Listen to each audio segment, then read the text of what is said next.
Welcome to the Feudal Anime Podcast, episode 11, 07 Ghost. I'm your host, Jack. And I'm Rick. And today it's going to be pretty interesting. This one really plays heavily on more so of a religious aspect of it. Yep. This was one of the very first anime I've ever watched, on Crunchyroll specifically. And it was one of those that really, I would say, introduced me to the aspect of an ending that's not complete, open-ended and left to interpretation. And I didn't like it, but it let me learn that not every anime or every show I'll ever watch has a set ending, a happy ending, if you will. And I thought that was kind of cool. I honestly was a little sad. Or not sad, but disappointed that the ending wasn't more. You know, I was expecting more from the ending, and they just, it honestly feels like they had ran out of funding for the anime. Yeah, that's one way to put it. I felt like, looking back when I was so confused because I was like, this can't be it. There's got to be more. And this is way before I even knew about manga. Right. Any of all that. But it was, in my opinion, a decent enough story that it should have had its due diligence as far as an ending goes. And it took me a while until I actually learned that this was an ending that was acceptable. I would argue, I find that this ending was not acceptable at all. It feels like they literally ran out of funding, or they just stopped it there so you would have to be forced to go read the manga for that ending. I mean, like, that's actually how it is. I mean, they left it open so that way you would be forced to go read the manga. Now, I totally understand that. They want to go through and really force you to go into the manga, but I feel like it was it could have ended better rather than how it ended. Now, a brief synopsis of the anime is Tito Klein, a student at the Brisberg Military Academy, known for training elites. He is one of the most promising ones ever produced. Although ridiculed by everyone for being a slave with no memories of his past, he is befriended by fellow student Mikage. While preparing for the final exam, Tito uncovers a very dark secret related to his past and attempts to assassinate Ayaname, a high-ranking official who killed his father. And he ends up failing to do so, and he gets locked away as a punishment. Only wanting the best for Tito, Mikage helps him escape. Tito ends up at the 7th District Church, where he is taken in by the bishops.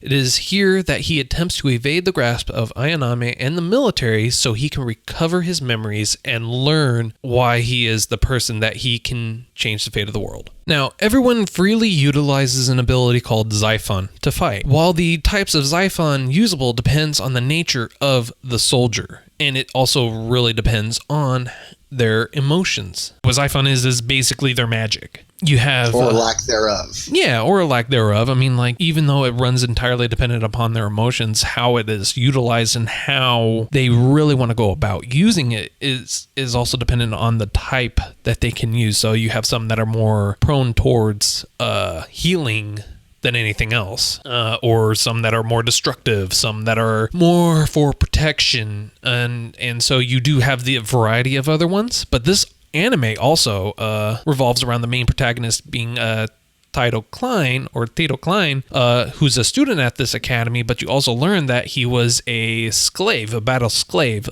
and slave is German for slave, and so that's basically what it was. He was a slave specifically for battles only. He would die on the battlefield is basically it too. Like his whole purpose. Fodder. Exactly. But he was very favored and put through rigorous training compared to the other ones as well. And that's something that you find out pretty early on. Now, as far as his rigorous training, we never really get into it. It doesn't really tell us what happens. It alludes to the fact that he had to kill a lot of people. And they do show that, actually. They show him having killed a lot of people for his training and being constantly drilled basically drilled into him that mercy is weakness and that he should show no mercy. They wanted him to be a pure blood killer, you know? Just that's all they wanted him for. Now, this anime, it is very heavily marketed towards women. It is very, it has some action. It its main genres would be like action, fantasy, magic, military, and then Josei. And so you get that feeling all the way through. The male protagonists are all very feminine in some fashion, if not masculine, but not in the way that I feel I would describe masculine. I would say masculine in the host club sense. Yeah, that's actually a very good comparison to it. Masculine in a very host club sense, which was a great anime in and of itself, I feel. But I'm just, I mean, like you definitely got the vibe that they were very into each other. Yeah. Although nothing was ever done about it, which was, probably what led me to believe that nothing actually happened on my first viewing. Well, I mean, there are definitely some things they say that lead you to believe that something could have happened if the story progressed further. And I guess I just don't like having the nagging motion that like, hey, we want to do something, but we're not going to do something and this and that. It's like, bro, if you want the guy, go after the guy. By all means, just go after the dude. Yeah, but half the fun is in the chase. I don't care if half the fun's in the chase. I mean, like, it's basically a bunch of people sitting there being Nancy's. It's like, bro, if you like the guy, go after the guy. Fair. Now, one of the cool things I thought about this Seven Ghost is the religion that they have. There are like saints kind of sort of that they pray to. And I think they actually refer to them as gods. Oh, okay. Well, maybe I was misinterpreting it, trying to compare it to what I know. But yeah. No. I mean, I don't know. I don't think they ever really defined them, like other than them calling them ghosts. Well, the statues that they have of the seven ghosts kind of look like Grim Reapers to me. Oh yeah, most definitely. But the funny thing is, they pray to them. They go to these statues, and they're for specific reasoning, if you will, as to what they'll go to them. Like one of them, they're like, "Hey, this is for bonds and stuff like that." And yeah, it's kind of like one of those Japanese school mysteries, the seven mysteries of your school. It's haunted and whatnot. But the seven ghosts, they actually live amongst them, and they actually have kind of cool immunities to certain bad magics, if you will, that other people don't.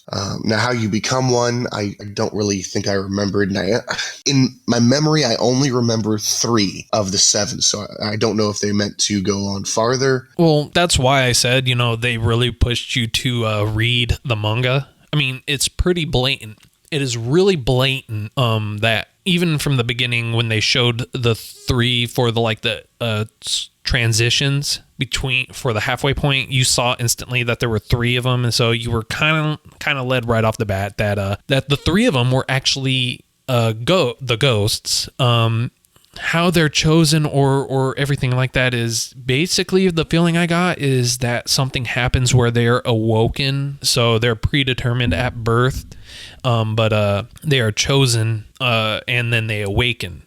Now, I remember 5 of them. The 3 that we saw, so you have Frau, Castor, and Labrador. But Tito, he's actually one, and you learn that when he's in one of the struggles. So you see him when he's regaining his soul back after a particular struggle. So you see that he's actually one, and they all reference it and understand that. But also the priest, who he refers to as father, he's also one. Huh. Okay, I can see that. And they even specify the name that his father was, which is, I honestly can't remember. It was like Vertigello or something like that. I don't remember that.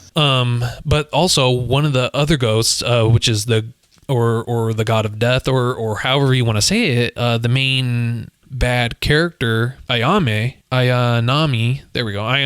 he's actually one of them as well, but he's actually the evil, and he actually has the ability of all 7 ghosts. And you learn that each of the 7 ghosts basically make up one ability of what Ayanami can do. And the reason why that is because they didn't want to basically have another one of him, because he just went full bad. Yeah, he went full god mode, essentially. Yeah, which is fine, but It's not horrible, but it's not. Not great. No, I mean, this anime in a whole, as all the way through, it was very. It felt like more should have gone on. Like by the time we hit episode, I don't know, 15, I felt like we should have been a lot further along than what we were. Yeah, it was a very slow-paced anime. It was a very slow-paced anime. I thought the way that they did the fighting was kind of cool, where you have to be literate in order to use this magic. Yeah. I thought that was kind of cool. I thought that was very cool that you had, because your magic basically were words and writing, and Theodore Klein, from the very beginning, you can tell that he's a very, very intelligent, literate individual, and then he has a friend, Mikage, who is also very, very literate and friendly, but you're not given that impression right off the bat. That's what their power is. That's what that magic is you just see some writing up here and then it just vanishes and becomes something else. Yeah, it's kind of cool. If you ever have you seen Fairy Tail at all? I have. There was a magic user in there that turned words into actual things. So if she wrote stone, it would appear like it would be a stone. If she said water, it would turn into water, that kind of thing. That's something very similar to me, right, to what's happening in here, except they can't use simple words. They have to use like complex algorithms and stuff like that to make simple things happen, and they have to use damn near paragraphs in order for like catastrophes. I actually disagree with you there. So like one of the things, like when Mikage was fighting, and this is the interesting thing, is when their words hit whatever surface they need to hit, is it imprints those words on that surface. And so when Frau takes Tito to where his friend Mikage was fighting, because about halfway through, his friend Mikage ends up fighting him, and there's words that are imprinted on there, and it says, "I love you, you're my best friend, I would, be there for you always." And these are like literally imprinted. So when they use their magic, the words get imprinted into whatever surface they're using it on if it hits a surface. So if it hits air, there's obviously nothing to imprint there, but... Actually, you just brought something up that might be an interesting talking point. Whereas you said that their emotion dictates how strong their attack is. It dictates the type of attack. So it's not how strong, but... I don't know. Well, maybe you're right. It sounds kind of aggressive. I love you, written in solid stone. So if that would have hit me, your love would have hurt. There's so many different ways that could be taken. Yeah. Love is pain. Love is pain. So, I mean, he felt very deeply for this person, and he used that for his attack. Yes. So that's kind of cool. Yeah. So, in the beginning, I hate to go back to the beginning of this, but I have a couple questions. So in the very beginning, Tito Klein is captured because he remembers something from just a random memory just pops into his head because he has actually amnesia, or that he thinks he has amnesia, and he remembers Ayaname. And so he instantly wants to kill him because he actually killed his father in front of him. And he gets captured because he tried killing him. And so while he's escaping, he's in chains. So the chains are fairly loose. I mean, like he can do full run strides without any problem. Why you would have chains like that on an individual is another story entirely and a different question. But one of the questions I have is, how the heck is he able to change wearing chains? Anime logic. Anime logic, okay. Because, he's able to fully change his clothes, underwear, undershirts, everything like that. No problem at all wearing chains. They're magic chains. Okay. They serve as plot armor. Ah, there you go with the plot armor again. Okay. Yeah. It's not something you're supposed to think about too much, to be honest, I'd say. Well, I guess. I mean, but that's one of the things that actually stuck out of my mind was that it had that he was able to fully change, no problem, all the way through wearing chains. Or not all the way through, but a nice portion of the way through wearing chains. It's like, why is he wearing chains? Well, if you're going to go with that, then I imagine the chain's supposed to signify him being held back or restrained.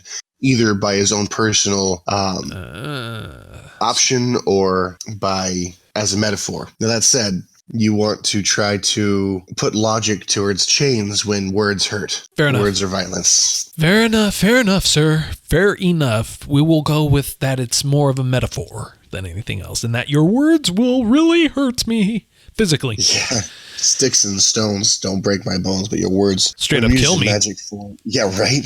They hurt a little bit more than I thought they would. Yeah. Now, because of the pace of this anime, I feel like, even though a lot actually goes on, not a lot actually goes on. Yeah. It's a very, very, very slow-paced anime, a little bit slower than what I would have expected, especially from it being labeled as an action for one of the genres. So it leads me to believe, like you were saying, that it was supposed to be a longer anime. Otherwise, they would have condensed everything to a much shorter run than 26 episodes. Right. And that's the feeling I got all the way through, is like at the end at least for the last two episodes, it felt like they decided to condense everything that would be action and fast in those two episodes. Now, it could be because that this is, labeled majorly towards women rather than towards guys, is that they wanted to have it take that longer time. They wanted to have that flowing relationship and everything like that. Whereas of you and I, when we come into it, we're like, okay, well, it's action. It's meant to be action. Now, it does have some action points in it. There is no denying that, but I just not enough. Not enough for me to actually have labeled it action. They do delve into a deeper plot. I do really enjoy that they delve into the deeper plot. I do feel like they should have delved more into the seven ghosts. I feel like that would have drawn me towards towards the manga than anything else. I mean, if they had delved a little bit more into the story about the world and everything that was going on, that would be so much better. But I get what they were trying to do. They were really trying to focus on Theodore Klein and the relationship that he has with his best friend, who was always there for him. And then, they wanted to show that even after he died, his best friend still looked after him and loved him so much that he got reincarnated as I don't even know what the heck that thing was. A flying... It's called a purple cat. Okay. Purple cat with a strange tail and possibly little horns on it? Yeah. Okay. It's a devil cat. Okay. And it looked like it had wings too. Well, it was flying, so... Okay. Anyways, his best friend gets reincarnated as him, and so he really cherishes it and loves it and carries it with him everywhere. And I get that they really wanted to foster that relationship that he had with his friend. Everything that he does, everything that he thinks about, it's always in reference to his friend. Yeah, but they could have done that in such a different way. They could have. They could have made it more of a bond rather than a intense love, because the bond that they could have fostered was of kinsmanship. Hey, I see you as a brother. I'm so happy I could sacrifice myself for you, that kind of thing. And when you came back I don't really know how that even happened. Do you think it was a seven ghost that enabled the resurrection, if you will, or the reincarnation? No, they specifically stated that Frau went and searched for his soul and helped reincarnate him. So that way, Theodore Klein would be able to be with him, because that's something that Mikage actually wanted. He wanted to be, even after death, he wanted his friend to be with him. And they reference that. It's like, when you die on the battlefield, I will die with you. I will die. We will die together. We will be together always and forever, which is why I feel like that their love was a little bit more than friendship. Yeah. Okay. No, I see that, but that leads me to another point, actually. If he can go and search for a specific soul, why wouldn't you have an army full of really, really strong monsters? Find the strongest people that died, go get their soul, put them in a beast of some kind. And because they retain their memories and their soul, I'm assuming, you'd have an amazing army at your disposal that really can't die. Because every time someone gets killed, you just go get them again until they go crazy enough that they don't want to do it anymore. Well, I think that's one of the reasons why that they don't, is because a lot of the people that are being reincarnated as evil spirits is because when they're being brought back as evil spirits, whereas if you're dead and you're good, you're being reincarnated. Gotcha. So that's why you have these characters called Warsif, I believe, is what they refer to them as. And what they actually do is they have all these people that are basically have already sold their souls for dreams, and they're now evil, and they just kill and do the bidding of Ayaname and his other followers. His friends. The good guys. Yeah. So but I just feel like there was just so much more that could have been done. In all the way through. I really do feel that way. I mean, like in the reincarnation, to bring that back up, is something I feel like they could have spun it differently. Like they tell you he like went out there and spent time and found the soul for Mikage and helped him be reincarnated right away as this creature. Well, what was the real purpose of that? What was the real point of that? I don't know. But see, here's the thing. The thing we keep forgetting is it wasn't meant for us. True. It wasn't meant for us to appreciate. And what I mean by that, it's not to say that there's a definite male genre and female genre. It's the way they go about doing things is very different in this anime, because they're focused on attracting a very specific group of people. They, from what I can tell, employ a very emotion-centric kind of storyline where they keep, and when I say they, I'm meaning the storyboard and the people telling the story. Now, I understand that this isn't normally like the pace and the flow that we usually do, but this anime is very, very much a slow-paced anime, I feel. And this is very, very geared towards a specific group, and at the end, how they left the ending, how they left it open, it was definitely, like I keep saying, it was very geared towards you reading, forcing you or trying to force you to go read the manga. And see, when I first watched it, I didn't know, like I keep saying, but I didn't know all that extra stuff about manga and marketing. I took the ending as he's finally free. He can go do what he wants. He can live life unobstructed moving forward. And I thought that was a decent enough ending, but I felt like it was still, like I wanted more. I was unfulfilled from what I had come there to see, basically. Well, yeah, I mean, how it ends, in all honesty, is he tells Labrador, Castor, and Frau that he wants to go to the land of Sealy, which is where his father, the priest, was originally going to take him, and I don't think they ever made it. At least they made it seem like that. Around that same time, he also realizes and remembers, when he's remembering that memory, that he was actually the prince of a neighboring kingdom that the Barsburg Empire invaded and destroyed, and they did it under some trumped up charges or something like that to give them a reason to invade. Now he is the prince of that kingdom, and that kingdom was called Rags. I don't know why they would call it Rags Kingdom, but okay. I got nothing for that. All right. I was hoping. Maybe. I mean... maybe from riches to rags? I don't know. Because where they're living is of the land of plenty, let's call it. Sure. Because there seems to be no real famine. Everyone seems to have a purpose. There's no issue. No, there's plenty of issue. I mean, like, even in the Barsburg Empire, they have a lot of issues. They have a lot of problems, and they have orphans, and they have poverty-stricken areas. They even show that in one of the episodes where this one guy sells his soul for money and happiness and luck and everything else. And, you know, so they do have their problems. They do have their poverty-stricken areas. They do have their areas where there is high crime and everything else. So it's not a utopia, even though it does kind of feel like that, even in the area that's around where a majority of the story at least takes place. But at the very end, you know that there's meant to be more, like instantly, because Ayaname gets away because he doesn't get killed. Tito Klein, he's going off on this journey with Frau, and so they're riding off together into the sunset to this new area where he's going to continue to train because he needs to get stronger to be able to avenge his friend and fully understand and learn everything that's going on and learn about himself.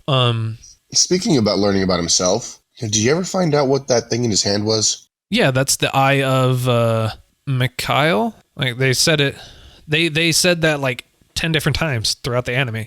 Well, even more so.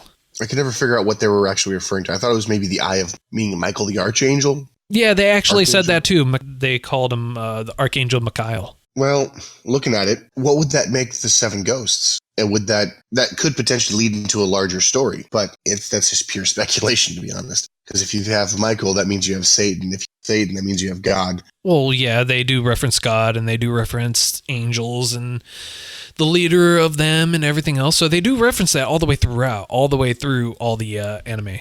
They also reference that Theodo, because of that stone, the stone obviously has a personality and a thought process of its own and recognizes Theodo as its owner and master and can only be used by him.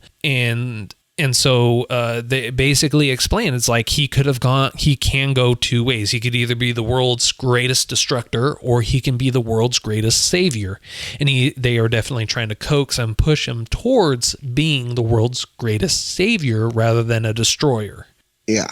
So it just goes, this thing's so all over the place. And then with an ending that was so open, I don't know if they meant it to be open interpretation, because you're right. It looks like they ended quickly on purpose. But I feel like I don't know. I don't have a good grasp, I guess would be a good point, of where the anime was going. And until literally our conversation just now, it didn't even occur to me that there was a manga that it continued on in. But it makes so much sense that it would, because there's so much more story to tell. Oh, yeah. No. So the anime actually came out first aired in April 2009 and went all the way through the end of September in 2009. The manga came out in 2005 and ran all the way through 2013. Do you think it's possible that the animators just caught up with the material? No. With it being such a small subsection of it, I would imagine that they didn't even come close. That's unfortunate. Yeah, no, I think what they did was they wanted to see what the true fan base would want. I would say.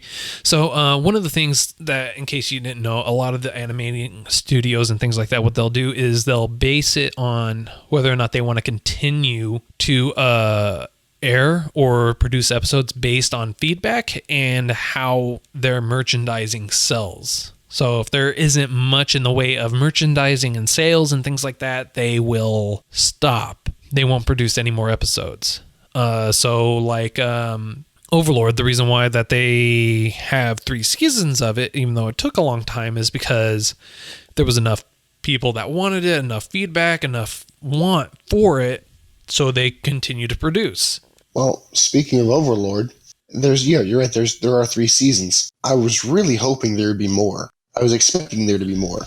But then you also have like these awesome anime like No Game No Life that are a one-off, and they end on a super high note, and everyone's like, this anime is awesome. Or at least in my circles, everyone was saying that it was a great anime, myself included. And the end of the season says that I'm going to challenge like the number 1 god tier race. And well, they also, sorry to cut you off, but they also did a movie on No Game No Life. Yeah, the movie was actually a prequel to give credibility to that. But regardless, at the very end of the anime, it says, to be continued, will be back on so-and-so, like fall of whatever year that came out. Right. But they never did. And when you look at it now, they cut that section out. Yeah, they did that with a few different anime, and there are some out there that say to be continued, and it's been, I don't know, 4 years, 5 years. It's like, that's great. Yeah. That's wonderful. It's kind of the same thing with this, like with how it ended. It's like, okay, well, they should be coming back for another season at least. so that way we can get some kind of conclusion, and they did not do that. So it was either they didn't get the kind of feedback that they wanted, or they basically just wanted to push everyone towards the manga. And I'm leaning more towards they didn't get as large of a feedback that they wanted or that they were hoping for. Yeah, I can definitely see that. I feel that it could have been done in such a way that it didn't feel like it was drug on. Yeah. And honestly, that's what this feels like. It felt like this was drug on for way longer. By the time we hit episode 19, or that I hit episode 19, I felt like it should have been episode 9. Yeah, it was way too much of... It was just way too long. Like, it was too drawn out. They tried to bring the importance of each individual relationship to the forefront, and it just wasn't... It wasn't meant for that. I would have to agree. I mean, like, I feel like it wasn't really meant in the way that it should have been. I mean, it could have been done so much better. If they wanted to really develop on the relationships and everything like that in the anime, they could have done it, but they could have done it in such a way that it didn't felt like it was drug on. They could have done it in such a way that it made it feel more natural too. Whereas of this one, it felt like no one was sure of what they were doing, and it was drug on. And then at the same time, it felt like they were trying to force at certain points their love for each other in some fashion, in some way against each other. Personally, yeah, it felt incredibly, I'm going to say late. Yes, that seems like a good, it seemed rather just late. Yeah, it did. I mean, I don't know if I feel like also at the same time, not even that it was late, that it was like guided and forced. So, you know, it's like, I mean, like, you can tell that Tiro loved Mikage, but at the same time, he's also developing the feelings and love for another character as well that he barely met, but he also has very strong and emotional attachment to Frau, which is fine, but don't make it feel like it was forced, because the relationship between Tiro and Frau feel very forced. Because now they're tied, they're forced to be together. They are forced to be together because he ended up getting a collar slapped on him from one particular fight, and because of that, Frau touched it, got his blood in it, and so now they're tied together. Just about as much sense as it should. So, I mean, which I guess, I mean, like, they kind of touched on it. They really didn't touch on it. It's like, it's a restraining collar. Okay, that's great. What does it actually do besides restrain him a little bit? So they talk about a little bit of that the only way to get it actually removed is to go to a slave area that's in the Barsberg Empire. I don't remember that. Yeah, they really glossed over it really quick. Oh, yeah, no, if you want to get rid of it, you're going to have to go here to get it removed. Oh, seems like an important thing to not gloss over, you know? Yeah, well, they glossed over a lot, because it's like, okay, well, I understand it restrains his power, they claimed, but at the same time, I mean, like, it definitely doesn't seem like it's restraining any power or any strength at all. Yeah, I don't know. It seems a bit suspect to me. I don't know. It could. I had such high hopes for this. I mean, like, it seemed like from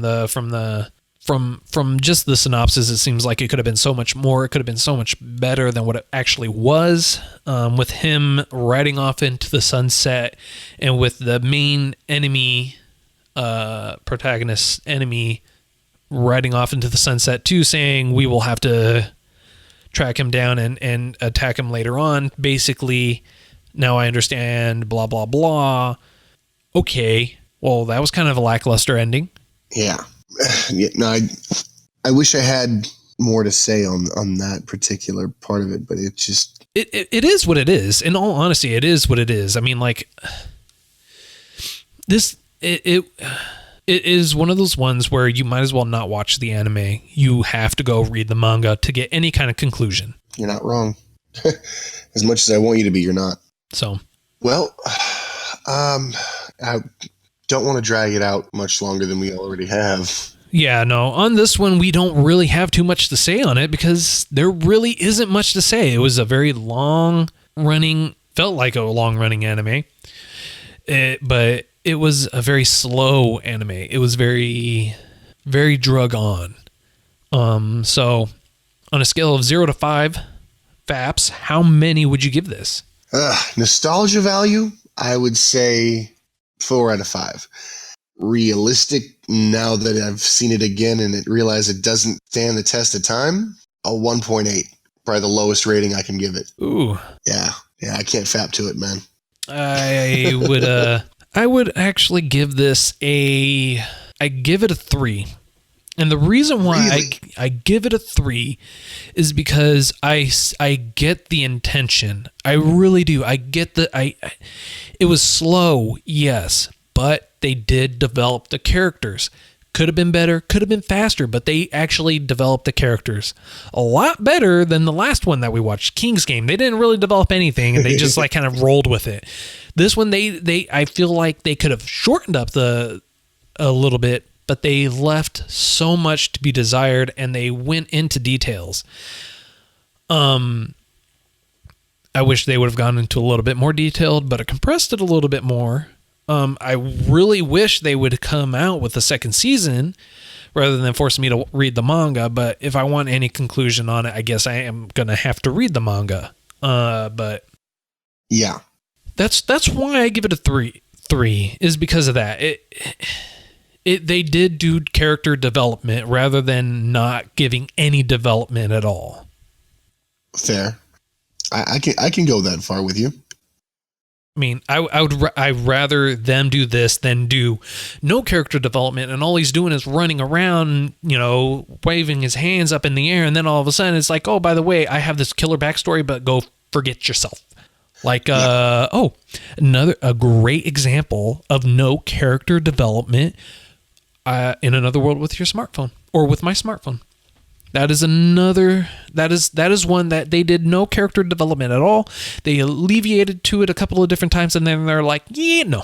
I can see that. So I got to give this one a 3 for that reason alone. Yeah, I understand it's not geared towards me. It's very geared towards women, but I can appreciate it for what it is. It's a great story. It is a love story. And I mean, like, I would actually classify this or put it in the genre of love and drama more so than action. Okay, I can respect that. So, yeah, I feel this definitely fits more into the romance section than it does action, because it is very romance heavy. Even though it doesn't feel like that, it is very romance heavy, and I can respect that. So, if it was labeled romance rather than action, I feel like my expectations would have been different. Gotcha. Would have been higher, you think?